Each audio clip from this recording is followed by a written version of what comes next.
All right, sports fans, how's everybody out there doing?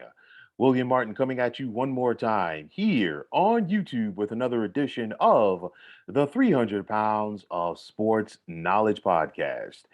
Now, at this point of the NBA season, the Philadelphia 76ers find themselves in sixth place in the Eastern Conference, but they are only 2.5 games behind the Miami Heat for first place in the conference.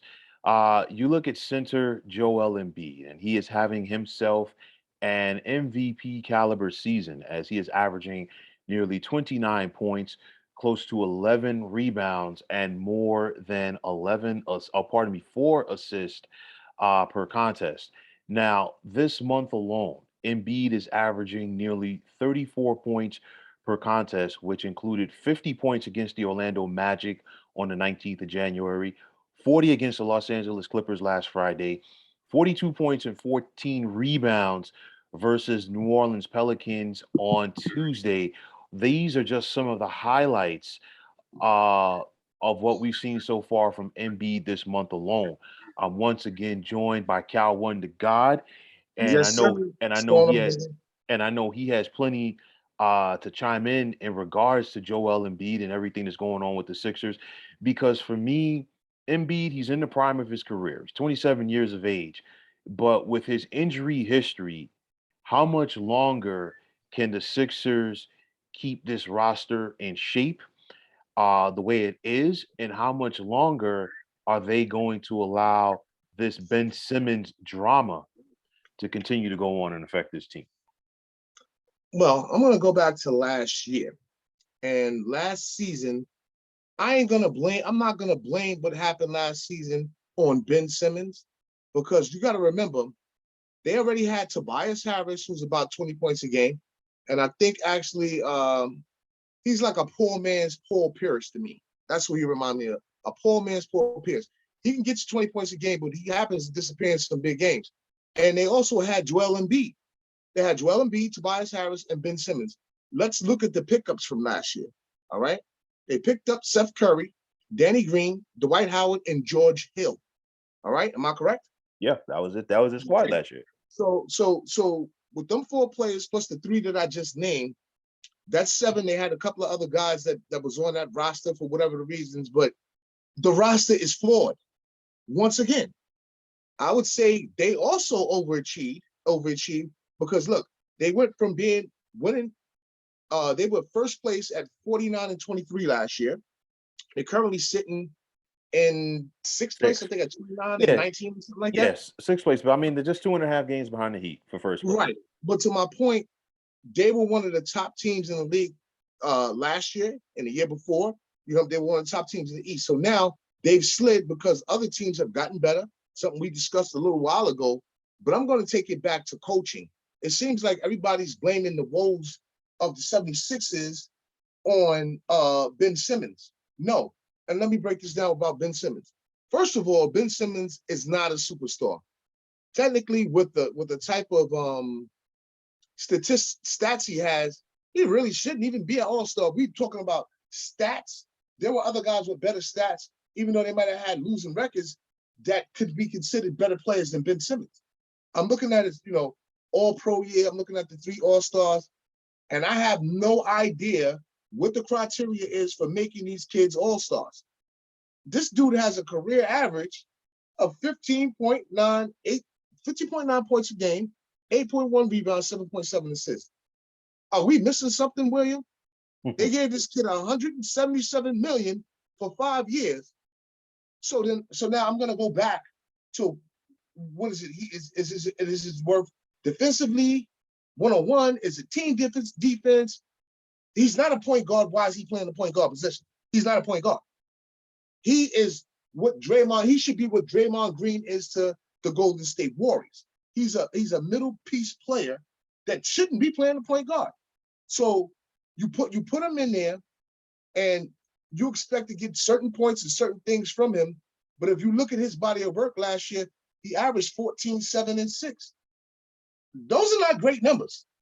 There are bench players in this league right now with better numbers than Ben Simmons has had his whole career. So for everybody to take and say, well, oh, it's this kid's fault. He missed the shot, he missed the free throw, he elbowed the free throw, or he missed a layup. He didn't. Nah, I'm going back to the coaching because Ben Simmons isn't the only player on that team. Wait a minute. Oh man. We lost you for a minute, man. And Yeah, you lost right. me, man. I got to go back and get into it. You definitely lost me for a minute. Can you hear me? Yes, I can. I can hear you. We just Okay, can't see so you. I'm coming back to you. But what I wanted to say was this: Joel Embiid is having an awesome year. All right, I think in his last 6 games, he's averaged close to 40 something points a game. Am I correct? Yeah, close to it. I mean, About darn 42 points a game. right, Yeah, darn near 34 for the month of January alone. right. You know what I'm saying? So he's put some numbers up, and I think that I think one of the questions you asked me is his talent being wasted. Okay, now it sounds like we lost the audio for Cal, so hopefully he can rejoin us soon. But I will say this, for Cal in regards to Joel Embiid, you look at it like this with the 76ers, and I've been a proponent of this, and this goes back several years. I said that the 76ers made a mistake in giving Ben Simmons the type of contract that they did, just due to the fact that, you know what, he never, to me at least, approached the game of basketball with the seriousness that it needs, Right. Can you hear me, especially, William? yeah, now I can hear you. Just Okay. talking about You can hear me? yeah, I can hear you. I can hear you. Just Okay. Sorry just about talk that. yeah, no, it's okay. Just talking about the issues for me with Ben Simmons, and for me it all starts with the contract that the 76ers gave him a few years ago. Now, that's not Ben Simmons' fault. That's the 76ers' fault because I said this last year, and I actually, the title of the podcast was the Ben Simmons problem that the 76ers created. They gave this kid this contract knowing that he's not a great offensive player. And I say a great offensive player from the standpoint he's not a perimeter guy. He's a guy that, he needs to, like, he's at his best, if you ask me, when he's playing 15 feet and into the basket. But for Exactly. Agreed. but Yes. for because of, like, listen, there are things that Ben Simmons does that are good. He's a solid perimeter defender. He can rebound, okay? He can also facilitate. So, you can't take that away from what Ben Simmons brings to the table. I said it when it happened. And I know it was the emotion of the moment. But for both Doc Rivers and Joel Embiid to throw Ben Simmons under the bus after their playoff elimination last year at the hands of the Atlanta Hawks, I said, you know what? This is not going to sit well. It's not correct. And the problem is this because we just saw a situation with Sacramento, okay, where Sacramento made the most logical sense for the 76ers to trade Ben Simmons to. They had the pieces, they had the capital that the Sixers were potentially looking for. But the Sacramento Kings backed away from it because they said, you know what? The Sixers asking price is just simply too high. And Right. honestly, the Sixers did this to themselves because guess what? If Doc doesn't say what he says after the loss, if Joel Embiid doesn't say what he says after the loss, then you know what? You can just go fly under the radar. Nobody's talking about it. You can make a deal for Ben Simmons. But guess what? The other 29 general managers around the NBA, they all saw that press conference. So guess what? They know if you're the Sixers, you don't have the leverage that you think you have in regards Right. to trading Ben Simmons because now everybody knows this kid doesn't want to be here. Number two, I think that the 76ers missed the opportunity to walk away from this Ben Simmons issue prior to the NBA draft. They could have just sucked it up, made a trade prior to the NBA draft or right after the NBA draft. And you know what? Just let bygones be bygones. You wipe your hands of the problem and you simply go away. Now, to me, I think as this progresses, I think that you lose leverage. I see, Right. Dennis is here, and I want to get Dennis's opinion on this because he talked about something last year with the 76ers in regards to both Joel Embiid and and Ben Simmons is that, you know what, both of them clog the paint, and that's a problem. And so Dennis, I definitely want to get your thoughts on this because you know you look at it, the Sixers, they're going to be a playoff team once again. Nobody's going to question that. The Sixers, with what they have right now, I think that they have the ability to win a playoff series. But Right. I think that's as far as they're going to go because you figure you get to the Eastern Conference semis, possibly facing Miami, possibly facing the Nets, possibly facing the Milwaukee Bucks. And at that point, you know, Joel Embiid's not going to do it for you by himself. You know, Tobias Harris is not a guy, we know this in spite of what he's getting paid. Tobias Harris is not a guy that you can rely on consistently to get it done for you in the That's postseason. right. That's right. So, Mr. Ward, after a long time hiatus, I want to get your thoughts on Ben Simmons, Joel Embiid, and what's going on with the Sixers. What's up, First, Dennis? first and foremost, my brothers, I love y'all. Happy New Year. Likewise. Big Will, congrats on the new baby. All right, give her a Thank you. kiss from me. Tell her Uncle Dennis said hello. Thank you. Thank you. Now to this basketball. Well, you know how I feel about this whole situation. I'm going to start with this. Ben Simmons has purposely lowered his value. He wants to obviously, let's just keep it real, screw the Sixers as hard as he can. Meaning, they're going to have to let him go, and they're not going to get equal value in return. That's right. That's what he's purposely doing. Why? Because guess what? NBA has guaranteed contracts, which means he's still getting paid. So it doesn't matter if he plays or not. Oh, I got mental issues. Everybody knows he just don't like them no more. All right? He broke up with them that day. You know? Everybody's been in a relationship where they broke up with the person before they even knew they broke up with them. That's what happened there. And he's just in a bad relationship right now that he's kind of sort of stuck in. That he wants to leave and gonna leave, but he wants to leave when he burnt the house down, cut your clothes up, pour bleach on them. He want to do everything to you before he leaves. He don't even care about missing a whole year of basketball. Just think about that for a second. How many players are so upset going to forfeit a full year of their career? Well, you know That's what? how mad they got this man.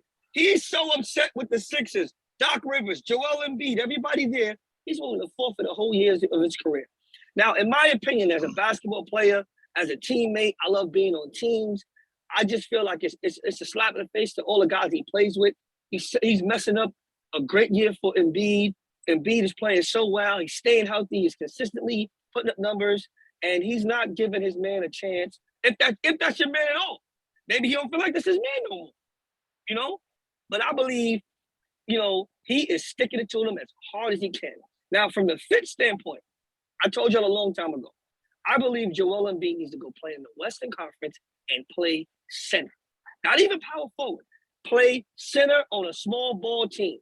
If he'd have got to one of those small ball teams that were hot, and honestly, to tell you the truth, he's severely overvalued.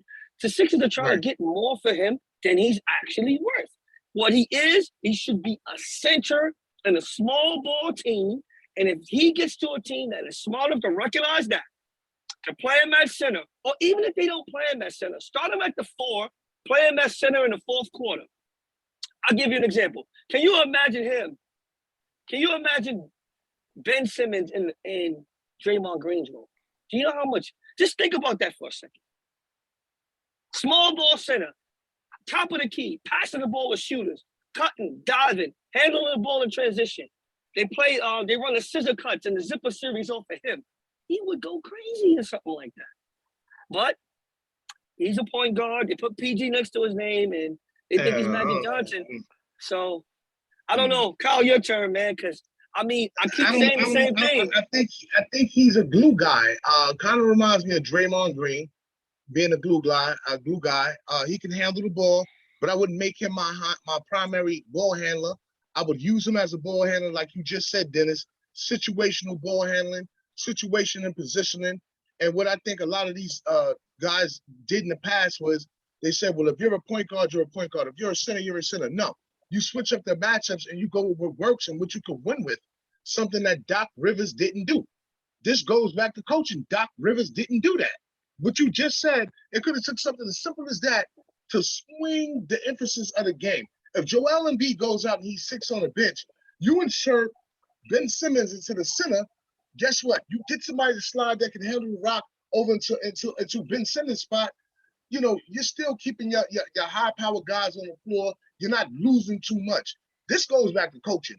And I said that Doc Rivers will lose. He's a loser to me. And my honest opinion, Boston, he got away with it because those guys coached themselves. But everywhere he's went with the caliber of players he's had, it's always been a problem with Doc coaching. And going back to what Williams said, which was the key, had those guys not threw Ben Simmons under the bus, guess what? The 76ers, who I've been calling the 36ers, the 76ers would not be in sixth place this year. And I'm going to stand by that. And I don't disagree, Will. Hold on, Will, give me 1 second. Yeah, Cal, sure. to your point right there, with that whole thing with him, I think Brett Brown figured it out. I don't know if y'all remember this. Right before he got fired, at the end of the season, he took Ben Simmons off the ball, started playing in the dunker spot, and he was starting TJ McConnell, and they were playing better. And I've been saying this all the time. You cannot have your primary ball handler be like Ben Simmons. Not that he has to make threes. We've seen successful guards, Rondo, Jason Kidd, that couldn't shoot when he got there. There's a ton of guys that have been successful that could not shoot the ball, but they were not 6'10". So it causes a clogging issue. And Brett Brown had figured it out, and then they fired him. That's true. Yeah, I mean, for me, getting back to like Daryl Morey on everything right here with the 76ers, I think the one of the big Sixers biggest problems with Ben Simmons is that when they say that they're trying to get value for Ben Simmons, they're basing it off of his contract. You know what I'm saying? And honestly, that's an overinflated, overvalued contract. And the thing is, at the end of the day, at some point, you're gonna have to cut bait. And it doesn't look like, the Sixers are looking to do this. And my mom always had a saying, and she always said, sometimes you do things in life to cut off your nose just to spite your face. And that is exactly what Philly is doing right now in this situation. And on the flip side, you know what? I mean, Ben Simmons, because I'm not trying to sit up here and make Ben Simmons sound, look like a martyr. Because the thing was, he could have easily, taken what Doc and what Embiid said as constructive criticism last year. Don't get me wrong. I am sure that Doc had those conversations with Ben Simmons behind closed doors. I am sure that that Brett Brown had those conversations with Ben Simmons behind closed doors as far as you needing to be more aggressive. And we're not even talking about Ben Simmons, being a perimeter shooter. The heck with that. Because listen, we got guys in the NBA right now jacking up 8, 9, 10 threes a game that have no business whatsoever taking taking 3-point shots.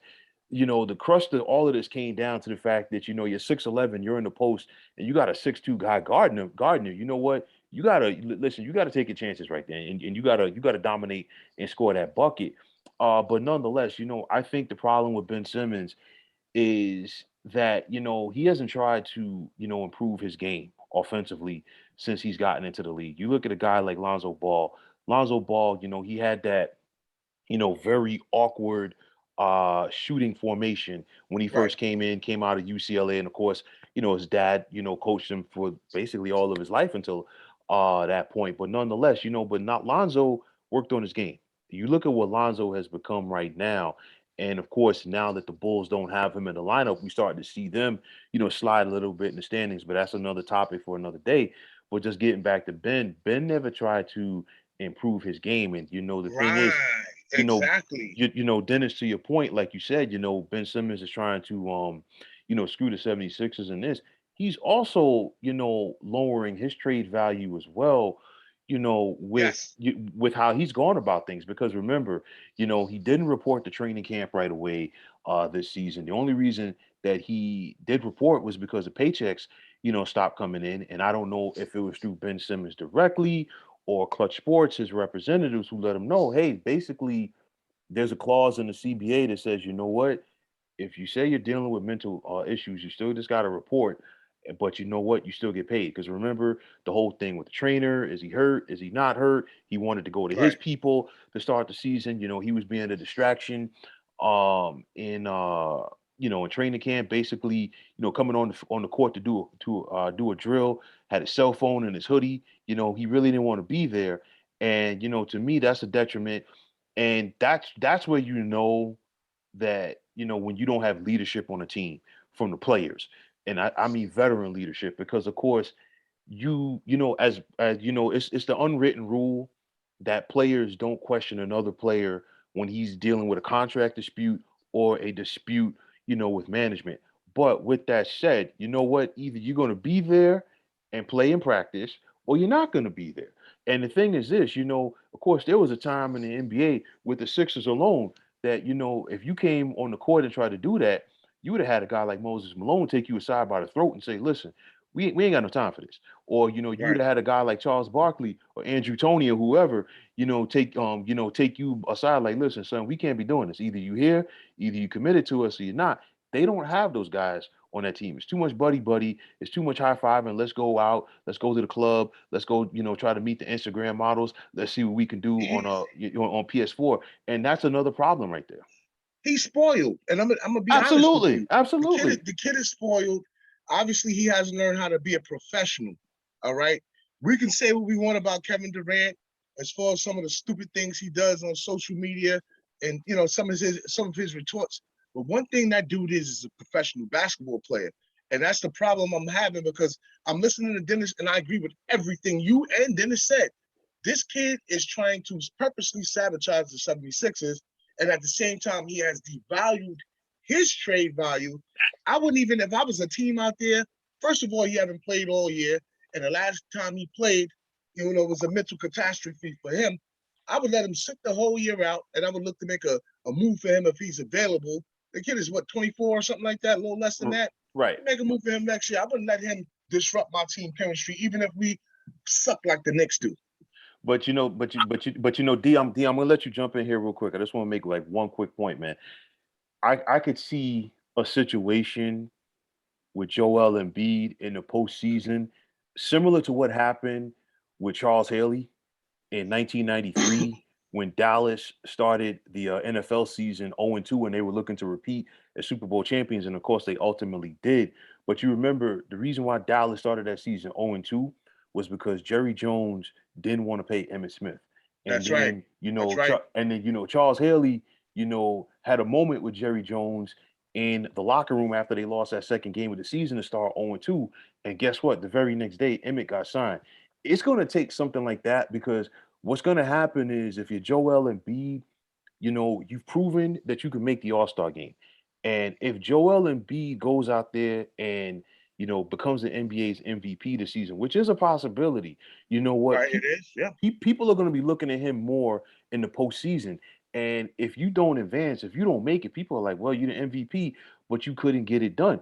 And, you can make the All-Star game. And now you're going to be up there. I don't know how they're going to break down the teams, whether it's West or East, or how they did it, recently when LeBron was the captain, KD, whatever. But nonetheless, you're going to be out there at the All-Star game. Kevin Durant's going to be there. He's a multiple-time NBA champion. LeBron James is going to be there. He's a multiple-time NBA champion. Giannis is going to be there. He's a reigning NBA champion. He's also got some MVPs on his belt. Steph That's right. Curry, all of these guys that have won NBA titles. And, Joel Embiid, at this point, that's the only thing that you're missing. So you want to be a part of that lexicon. You want to be up there with those guys. And now, you've proven that you can get to the playoffs. But, after a while, the playoff disappointments start to get to you. We saw the Sixers have the heartbreaking loss several years ago to Toronto when Kawhi hit that shot. That's when the Sixers had made the trade for Jimmy Butler. We saw the Yeah, Sixers get bumped out in the playoff bubble by the Boston Celtics, and then subsequently Brett Brown lost his job. Then we saw Doc come in last year, and the narrative changed. But then of course, still in the second round, what happened? that's They out right. Get him out of here. they Yep, got X'd out by Atlanta. So I that was think bad. it's going to take one of those Joel Embiid flipping out moments, in front of Doc Rivers, in front of Daryl Morey, in front of management to finally, get them to say, hey, you know what? We got to get this done. But as long as the Sixers, can be in contention for that top spot, because remember, again, they're 29-19, 2.5 games out, but also Embiid missed time as well as other players, due to COVID, and that kind of set them back. So, right now the Sixers are kind of like, no big thing. We can go out there and win games without Ben Simmons, but winning in the regular season and winning in the playoffs are two different beasts. You gentlemen know that, and the fact that they're not going to get something for this guy, and they're basically going to be going out there a man down. Don't get me wrong. A lot of times when they're playing with Ben Simmons, it's a lot of times with 4-on-5, but nonetheless, they're going to be playing a man down in the postseason, and at some point, it's going to catch up to them. William, the point you're trying to make is that, Emmitt Smith, you could tell, you can watch Emmitt Smith in an interview and realize the kind of teammate he is. Right. Every time I watch Ben Simmons, I just think he's a horrible teammate. I don't know the guy, never coached him. I could be wrong, but he doesn't come off as the guy that has earned that kind of equity with his teammates for them to go to bat for. Because guess what? If he did, William, it would have happened already. If they're going to bat for him because they know he's good, not because he's a good teammate, you want him on the court with you. Right. And I think those are two different things. But hold up, Dennis. I'm not saying like that they want him back. I'm just saying from the standpoint that, you know what, we need to go out there and make a move to like get him to get him out of there, instead of like them just sitting sitting on this guy and like, oh, you know what, he's under contract for like 3 or 4 more years. We could trade him whenever you want. They don't have that time. Joel Embiid doesn't have that time because listen, the knee issues, we know about that, man. That's like that. I'm just saying that Embiid could flip out like that from the standpoint to say, hey, you know what, we got to go out there and make a move, because time's a wasting. That was just the point that I was trying to make. D, are you there? Well, no, yeah. Sorry. No, 100%. And I get it. But what I'm trying to say to you is they are purposely, see, he doesn't care that he's eviscerated. That's the word I'm looking for. Absolutely. His trade value. He doesn't care because in his mind, he's still going to be great no matter where he goes. And he's still getting paid. Obviously, he doesn't even care about winning because it doesn't matter to him. That's right. So we have to look at his mindset and take it and put it in ours now and try and figure out where he's trying to go. He doesn't care where he goes, William, as long as he fucks over the Sixers as much as he can. That's where I'm at with it. He doesn't care where they trade him because he's going to have to get traded at some point. Absolutely. And they can put him in a fucking G League for all he cares. He doesn't care as long as the Sixers get as least for him as possible. Because if he cared about that, he'd have kept quiet. He'd have got in the court. He'd have played all right until they traded him. Yeah, right. That's true. He acted like a baby. He acted like an immature little kid, and then get his way and said, "I'm not playing." He sat on the bench and said, "I got a mental problem. I got mental issues." Well, I think he does have mental issues. I think there's something with him. I can believe he has some sort of mental things going on. For me personally, I just got to say, I hope the kid gets it together and he gets another shot somewhere. But more than that, I think that the 76ers should have been made a move. I think it was not, well, Embiid is the leader. And sometimes you got to watch what you do. And I'd rather see you try to motivate your guy, which he tried to for a while. And then he just, got tired of trying to, help the guy out. People got pissed off. But I'm putting this on Doc's shoulders, though, because if you're going in a foxhole with guys, you don't throw guys under the bus. Listen, I mean, the thing is, I don't think that Ben Simmons has a mental issue. I just think that, He's soft. He's soft. He's soft. And I think, he is, the poster boy for a lot of issues that some of the younger players have. And that is the fact that they can't deal with constructive criticism. Because listen, Ben Simmons has been a guy, everybody's been telling him how good he's been since he was a preteen. And then I remember the documentary was done on him in Australia around the time that he was 15 years old. And for what I've heard from people is basically once that documentary was made, Ben Simmons just felt like, he was too cool for school. He had the 1 year at LSU. And for a lot of people, it surprised people that he even went to play at LSU. And if you remember that season, LSU. I saw it. LSU came in with a lot of hype, and they didn't even make the NCAA tournament. No, they stunk. They stunk it up. And it was one of those things where, you know what, Ben was okay. You know what, I got my stats. I'm gonna be the number one overall pick. I'm good. That was it. Big red flag. Big red Yeah, flag, William. And remember, on that team also was another McDonald's All-American, Antonio Blakely, and right. somebody else on that team was very good. And they still didn't make the goddamn tournament, and they Right. lost in the second round of the NIT, if I'm not mistaken. Yeah. Big red flags. He does not care about winning. It's Right. obvious. Right. Listen, and to me, I think the Sixers made the biggest mistake when they gave him a max deal. Now, what's going to happen? Because at some point, Ben Simmons is going to get traded. We don't know when, and we don't know where, but obviously he's going to get traded. The only way that Ben Simmons can justify things is if he balls out. And I'm not just talking about, the last year of that contract, you ball out like a lot of guys do in order to get another max deal from somebody. You He's have to, pedestrian though, William. The right. stats are pedestrian. But I He's mean, pedestrian. he's going to have to do a complete 180, and it starts from the neck up as far as his approach to basketball. Right.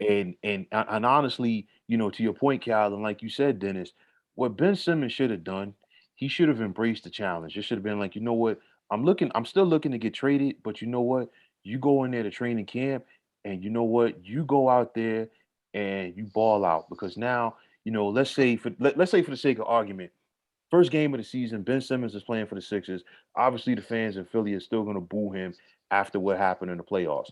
You come out there, you drop 22 points, you get 17 boards, 12, 13 assists, you win the game. Guess what? Those boos slowly but surely are going to turn to cheers. But not only that, you're increasing your trade value, even though you still don't want to be there. You know what I'm saying? This is the hand that you're dealt with currently, but that hand doesn't have to necessarily define you. And honestly, we've talked about Doc. We've talked about Ben Simmons. We've talked about Daryl Morey. We've talked about Joel Embiid. Honestly, somebody else who I blame for this as well is Rich Paul and Clutch Sports, or whoever from Clutch Sports is close to Ben Simmons on this, because somebody needs to sit this kid down. They should have done it over the summer and say, hey, you know what? This is a bad PR move for you. You're not handling this the right way. You're trying to hurt the Sixers, but you're also hurting yourself. At some point, you got to suck it up, be a man, take the high road, and keep it moving. And just try to let bygones be bygones. He's not doing that. And to both of your points, as the days go by, he's looking more and more like a petulant child.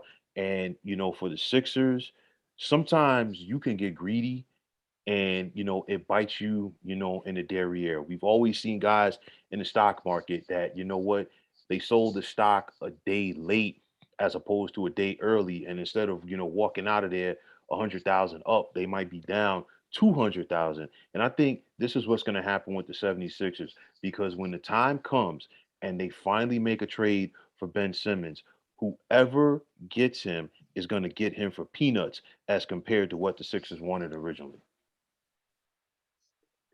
100%. And that's exactly what he wants. This is what Ben Simmons wants. He wants a victory that's not a victory. And that's what concerns me the most about this guy. He wants a win that doesn't involve winning on the court. Just let that sink in for a second. And that's what his main goal is. Instead of saying, let me go work on his jump shot or learn how to shoot 75 from the free throw line, he's hell bent on sticking it to the Sixers so hard that it's going to destroy their season or set them back maybe 2 years for a championship, because they was trying to use him to get Damian Lillard. They're not going to get Lillard or McCollum. They're not even going to get a top level. You know what? They should have took the deal with the goddamn Indiana Pacers for Brogdon and Brogdon, Levert, and 3 first-round picks. Whatever the deal was, it was something to that effect. It might have been Brogdon. It might have been Brogdon, some bonus, and 2 first-round picks, which I think is too much. And that would have worked. I think Sabonis is better than Ben Simmons. Call me crazy. I think so too, and that's to my point. And not only does he look better than him, his stats are better than Ben Simmons. Ben Simmons is not a superstar. I don't know how he got the status of being, an all-star and a superstar if we're going by stats, because at the end of the day, your expectations from a number 1 pick, maybe they became lower nowadays. I don't know.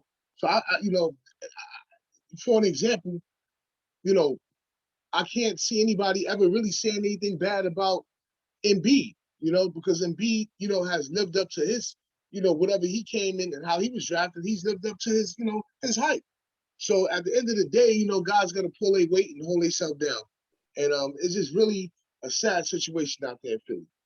But I mean, for me, like I've said before, and I will say it again, if Ben Simmons was 6'2", we wouldn't be having this conversation.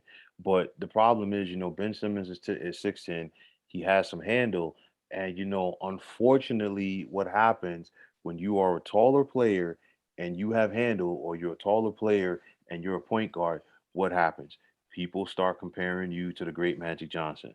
People want to start comparing you to LeBron. Those guys are in a class by themselves, Yes, respectively. Yeah, Ben Simmons has handle, but what else, you know, can he bring to the table from the standpoint? Does he make the people around him better? You know what I'm saying? I mean, listen, Ben Simmons, don't get me wrong. He's a solid perimeter defender. There are things that he can do well on the basketball court. But the problem is this with Ben Simmons that he is going to run into is everybody at the professional level, regardless of the sport, everybody has talent. If you did not have talent, you obviously would not be there. But it's the ability to work on your craft in order to stay that's there right. and That's right. elevate your game. Okay. Because again, Dennis, you mentioned Jason Kidd earlier. Jason Kidd, when he first came into the NBA, he couldn't hit a 3-point shot if his life depended on it. But once his career ended, he had made more three pointers than most people, in NBA history. I know that the 3-point shot has become more in vogue, nowadays, but nonetheless, he took the time to work on that craft, and it resulted, it worked for him because, not only is he a Hall of Famer, but he's also an NBA champion. But my point is, you have to work on your game. Ben Simmons is not, doing that. He's not willing to do that, and that's going to hurt him in the long term. But one question that I want to ask both of you gentlemen is, for the sake of argument, let's say the Sixers do, execute a trade for Ben Simmons. It's probably not going to happen before the trade deadline. But nonetheless, if you're the Sixers, and you're not trying to overreach, you're not trying to go for the bag, so to speak, what would you want in return? First and foremost, Will, I want to go back to your point of comparing them to Magic Johnson and LeBron James. Those guys are elite teammates Correct, and correct, elite talents. They correct. can galvanize the group, right? And they are the type of guys that people remain friends with them after they leave the team. So there Absolutely. you go. That's who he's not. That's number one. Number two, I'll go back to the deal I said what the Sixers should go for. They can't get a star, but they don't need one. What they need is elite role players around Embiid. Elite role players. Brogdon would have been perfect. Big guard, shoot it, handle it, efficient, doesn't turn the ball over. That's perfect. Sabonis, if they could have got a 6'10" Sabonis that could stretch the floor, shoot 30 something from three, tough as nails in the paint, they would have been it'd been good. I don't know what happened. I know they totally took the deal off the table from the Sixers, from the Pacers. I'm not sure, but if you ask me, if they can't get, they should not sit around and not get nothing. I'm I hearing agree. that they want to wait. They should. I'm hearing they want to wait and keep them through the summer and try and get Harden. That's stupid. They need to get rid of him and try and get elite level role players. If they can do that, guys can help them. But they got to get those top tier role players. Okay, those guys that are fringe stars. Those guys can help. You know, even if they're the guy Karis LeVert, somebody they can throw the ball to and go get a bucket. Right. But But Well, go ahead, Gal. yeah, I'm just gonna chime in real quick before I go. I just want to add this to it. If I was the 76ers, I probably would freeze them until the summer because right now you're not going to get anything you want. I'd take some draft picks and some young players, You some players know, you could develop. for That's me. me, this is like the difference between a Daryl Morey running your front office as opposed to a Jerry West. And I say that from the standpoint, you go back to the late 90s. The Lakers had four All Stars in the 98 All Star game. You had Shaq, Kobe, Van Exel, and Eddie Jones. And, it was one of those things where, you know what, you don't need all of those guys. And what do? You know what? You trade some of them. So what happened? You know, Jerry West traded Nick Van Exel to Denver. And then during the following season, Eddie Jones got shipped out to Charlotte. And then, then they were putting in the pieces together. And then, of course, you bring in a Phil Jackson as a coach. Your team is built around Shaq and Kobe, and the rest is history. And to your point, Dennis, you don't have to go out there and swing for the fences and getting all-star caliber players back for an all-star player. Because at the end of the day, if Philly is focused on James Harden, it's not going to make much of a difference as far as Philly winning a championship. Because at the end of the day, we've seen what James Harden can do in those critical moments in a postseason series, and this dates all the way back to 2011 when OKC lost in the finals to Miami, and then all of those years with Houston. James Harden got hurt last year for the Nets in their playoff game, and it was basically KD was out there playing like 2-on-5. In Game 7 against Milwaukee. So I really don't think James Harden is going to make that much of a difference for the Sixers. Don't No, disagree there. Yeah, Kyle. no, I just said no, but fellas, I gotta rock and roll. I wanted to tell y'all thanks for having me and everything like that. And like I said, this 76ers discussion was something we had last year, and I'm still gonna stick with my guns. I don't think they're ready. Like I said, I'm throwing it at management, and I'm throwing it at Doc Rivers. Cal, as always, it's a pleasure, man. All right, thank you, Kyle, fellas. We'll talk soon. Kyle, Good to see you, Kyle, my Dennis. brother. All right. Yeah, man. So it's going to be interesting to see how this plays out for the 76ers going forward. My whole thing is just like my biggest thing is with Embiid's injury history. I really think that should really just make them, have a sense of urgency from the front office standpoint to say, hey, you know what, we can't just go. Embiid's not a guy that 6 years from now he's going to be the same player. They might only get what they're getting from Embiid now for like the next 2 years. You know what I'm saying? So you have a very, very small window. So honestly, it needs to be all hands on deck to try to figure this thing out. I don't know what they're waiting for, William. Like I said, I feel like they overvalue him. I Hmm. feel like I feel like they are asking for too much, and I also feel like they are overplaying their hand. Absolutely. They're gonna end up with absolutely nothing in return for a player that had value at one point. And the comparison to the stock market is a great one. Sell high, buy low. Right. You cannot sit there and know that you need to move this piece. I've been saying this before he actually get traded. I've been saying these same things when they were playing good. It doesn't fit. It doesn't fit. And you can and I'm telling you, William, I don't think I'm the smartest basketball mind out there. You know me, long time. This is way above my pay grade. If I can see this, somebody else saw this. It's just that somebody up there, up high in Philly, can't pull the trigger because they feel like they can't lose this one piece, and they not realizing that. So addition by subtraction is a real thing. Listen, it's an ego thing, man. I mean, listen, about 30 years ago, the Sixers traded Charles Barkley to the Phoenix Suns. What did they get back for him? They got Jeff Hornacek. I miss like right off the top of my head, I think it was Tim Perry. Tim It was Perry, Tim Perry. and Um, I'm forgetting the third player that was involved right now. But uh, the bottom line is Jeff Hornacek was a centerpiece, and it made it easier for the Suns to do it because the previous season, Jeff Hornacek made the only playoff appearance of his NBA career. But nonetheless, you know what? With a guy like Charles Barkley, and Charles Barkley was in the prime of his career, you're not going to get, a Charles Barkley type player back in return. Highly unlikely. Now, to the Sixers' point, that was the beginning of the end for them for several years as far as contending for playoff spots in the Eastern Conference. Of course, they didn't turn around and become a contender again until they got Allen Iverson first overall in the 96 draft. And even with that, it took some time for AI to help Philly get to the playoffs. But nonetheless, at this point, you have an opportunity to win a championship if you get the right people around Joel Embiid right now. And if you are the Sixers, you have to say to yourself, yes, the Eastern Conference has improved, but it's there for the taking. And I say it because we know all of the stuff that's going on with the Brooklyn Nets. since Kyrie, KD, and James Harden have been together, they've hardly played with each other. And then, of course, Kyrie is still having issues with the city of New York due to his vaccination status, and he's not playing home games, of course, at the Barclays Center. So, you have an opportunity to take advantage of that over a Nets team, even though Kevin Durant is like one of the best players out there when he's healthy. You look at Milwaukee. Is there still a bit of a championship hangover from the Bucks?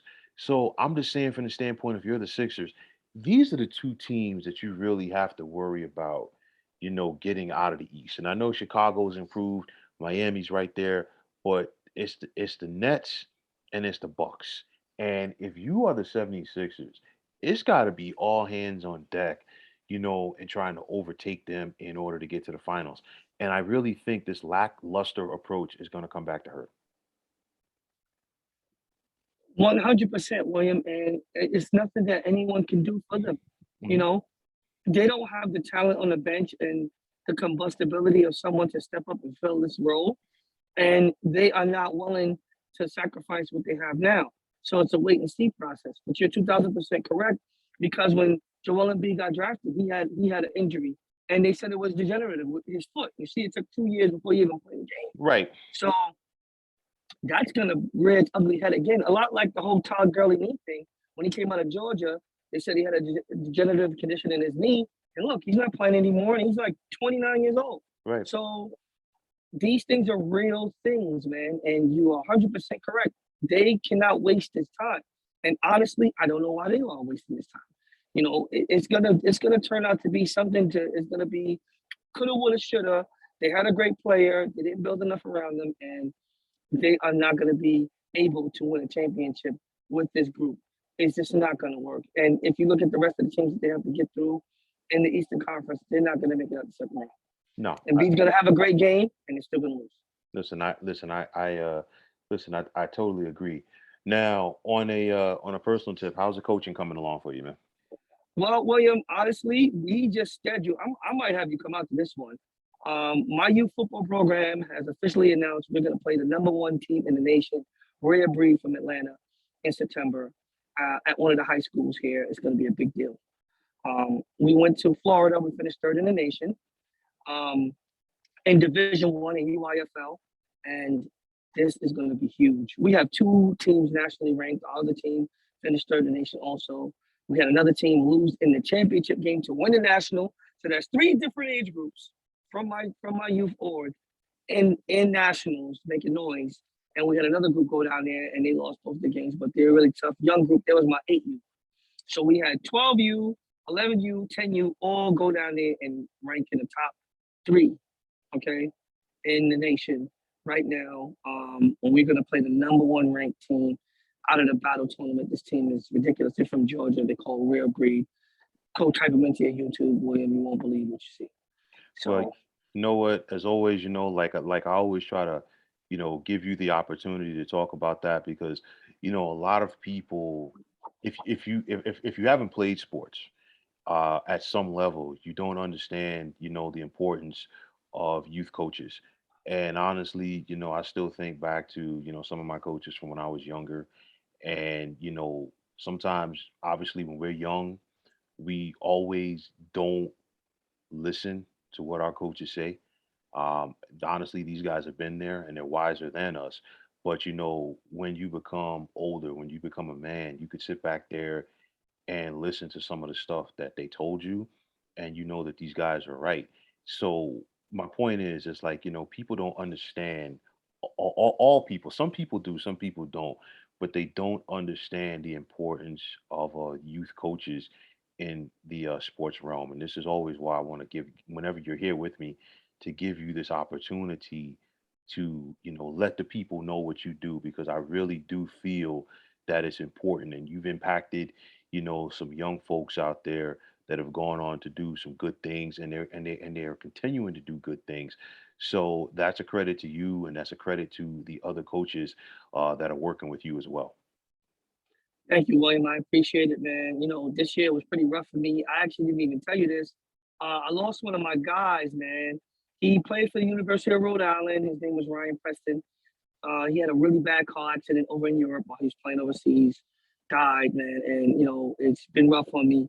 I was pretty close to him, man. I was working out with him in the gym all summer. He told me he was going back, and I got word that he passed away maybe a couple months ago. And he's from Starrett City, right? Right next to where I'm grown. Where I'm from. Good kid, man. Really good kid, man. And I'm just sad about it, man, because these kids they become like little brothers after a while, man. They never lose contact. I speak to a lot of my old players on a regular basis, and it's just something that's important to me. And again, you're 100% correct. Everyone doesn't understand it. If you've never been involved in these things, you just won't get it. But you know, this is why me and you would remain friends since the 10th grade because we understand each other. Definitely, man, and trust me, as always, it's definitely a pleasure to have you on here. So for Coach Ward, for Cal One to God, this is William Martin thanking you once again for tuning into the 300 Pounds of Sports Knowledge podcast here on YouTube.